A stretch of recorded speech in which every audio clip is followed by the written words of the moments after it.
In this video, I'm going to show you real quickly how to set up your still life reference inside Photoshop. Okay, so first you need to obviously go get a photo. So what I'm recommending to all of my students is that you go ahead and search something like free still life photography.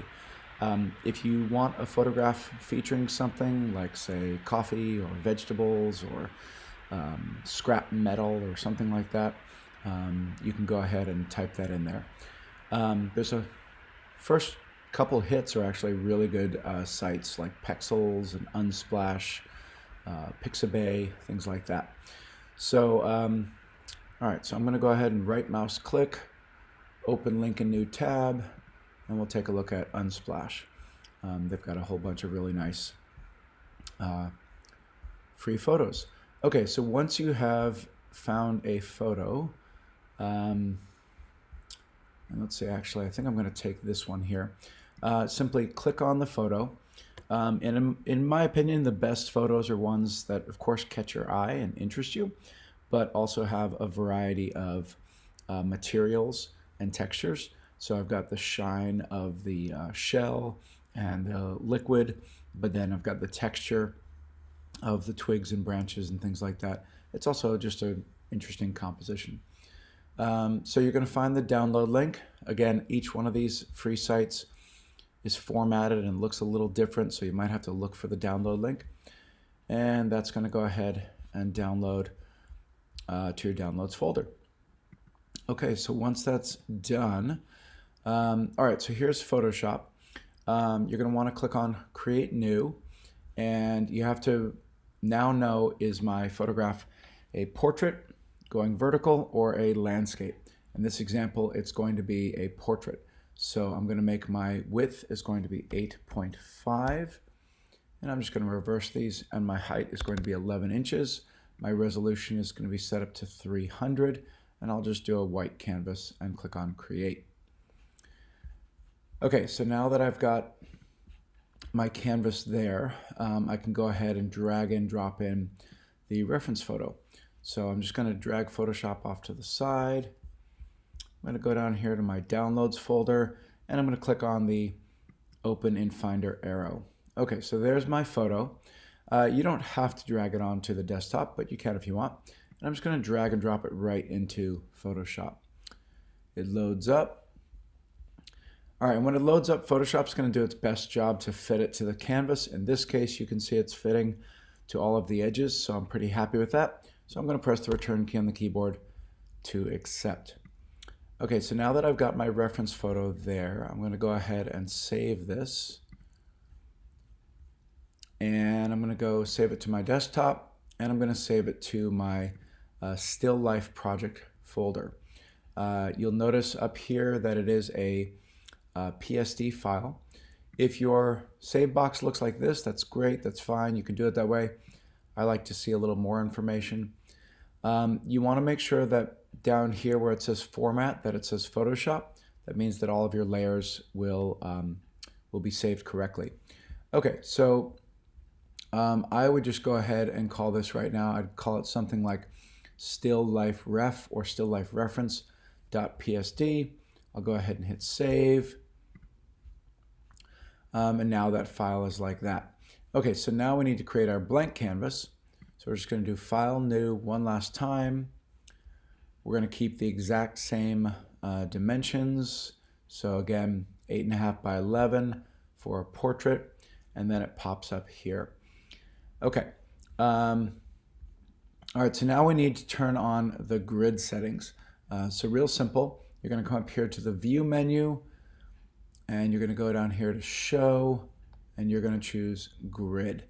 And the default settings are pretty good. You'll notice that on mine here, I get nice grid squares here, and then of course, since I'm at 8.5 inches wide, you can see that I get a half grid over here, so not a big deal. Okay. Then I need to go to my reference image, View, Show, Grid, just turn that on.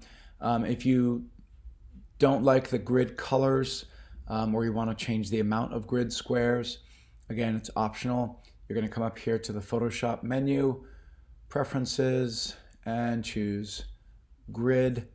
And then right down here where it says Grid, you can change the color. Again, change it based on your personal preference so that it doesn't, upset your eyes. But obviously you want to be able to see the grid, so make sure you choose a color there. And I recommend a grid line, one grid line every 1 inch. And subdivisions, you can play around with this. 4 is a good setting. You could choose 2, and I think between 2 and 4 is a good setup. Okay, so the last thing we need to do here is we just need to be able to see both images at once. So I'm going to come up here to Window, Arrange, and you can choose whichever one of these you like. I think either tile all vertically or 2 up vertical is going to be the way you want. And so there you are. So I recommend, kind of zooming in. Remember, you've got your brush tool. So you're going to hold down the space bar, and that allows you to pan so you can stay zoomed in. You can zoom in by pressing Command plus or Command minus. You can also press Z, and you can actually click and then zoom in. If you are on the magnification tool, the zoom tool, if you hold down Option, you can then click and it will zoom out. Again, I like doing it the older way, Command minus and Command plus. It just works for me. Okay, so for your beginning brush, so for over here on your blank canvas, remember you don't want to draw on your background. It is locked, so it shouldn't allow you to, but you don't want to.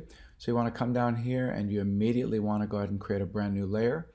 I would rename that and just call it Sketch.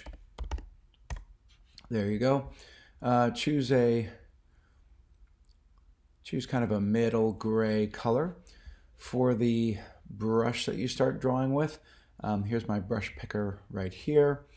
I would recommend that of these folders here, I'd probably recommend going to General Brushes, and I'd choose one of these basic brushes here. I would probably recommend this one here. It's called the Soft Round Pressure Size.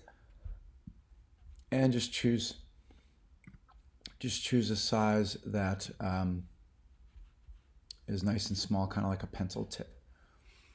Okay. And again, changing your brush size, I'm using the bracket keys next to the letter P. And I would choose something like that. So my brush size is at about 20 or so. Okay, so now you would basically go from each image. Remember, you can select the image. You can then pan. And so if I was doing this, I would find out that, okay, the bowl that's here, it's starting at, let's see, row 1, 2, 3, 4. It's in the 4th row. And then you figure out what column it starts in. So you do the same thing over here. 1, 2, 3, 4. And you'd be able to start drawing. And I'm drawing with a trackpad. I don't have my tablet with me, so it's miserable. So there we go. And you can go ahead and start drawing. Then once you start getting some lines in there, make sure you go up to File, Save, and you save your actual canvas. And you go ahead and you call it something like Still Life Project. And that's the official Still Life Project. And it'll be a PSD. You hit Save. I'm saving over an old one. So there we go. And that's pretty much it. Those are the beginning steps. Good luck, and I will see you next time.